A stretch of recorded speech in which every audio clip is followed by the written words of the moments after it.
Do they know who we are? The woman asked Peter, "You're not one of that man's disciples, are you?" "No," he said, "I am not." John chapter 18 and verse 17. Read John chapter 18 verses 15 to 18 and verses 25 to 27 for the entire account. Most of us are familiar with the incident of Peter denying Jesus. However, have you wondered what made it so obvious to everyone that Peter was indeed a disciple of Jesus?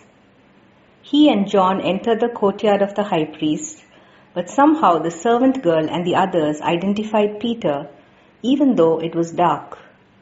Two of the Gospels mention that someone recognized him as a Galilean, just like Jesus.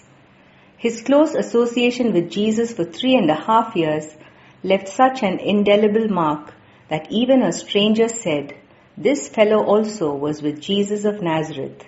Matthew chapter 26 and verse 71.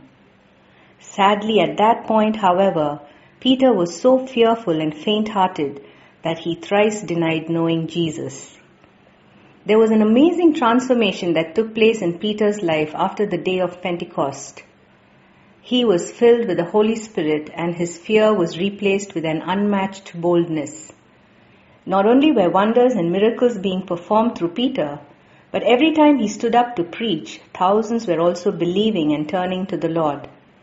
In Acts chapter 4 and verse 13 we read, "Now when they saw the boldness of Peter and John, and perceived that they were uneducated and untrained men, they marveled, and they realized that they had been with Jesus." Once again, Peter was recognized as one who had been with Jesus, and this time, nothing could deter him from confessing and boldly proclaiming who Jesus was. Unlike Peter, who was uneducated and untrained, most of us have received much. We have education, specializations, and even hold prominent positions. But the question is, do people know us as those who belong to Jesus?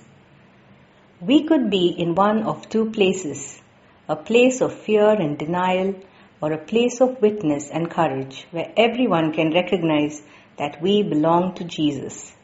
Only when we are filled with the power of the Holy Spirit and walk in total obedience to the Lord Jesus will we come to that latter place.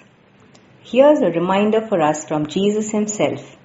"If anyone is ashamed of me and my message, the Son of Man will be ashamed of that person when he returns in his glory and in the glory of the Father and the holy angels." Luke chapter 9 and verse 26. If you were blessed by this devotion, kindly share it with others.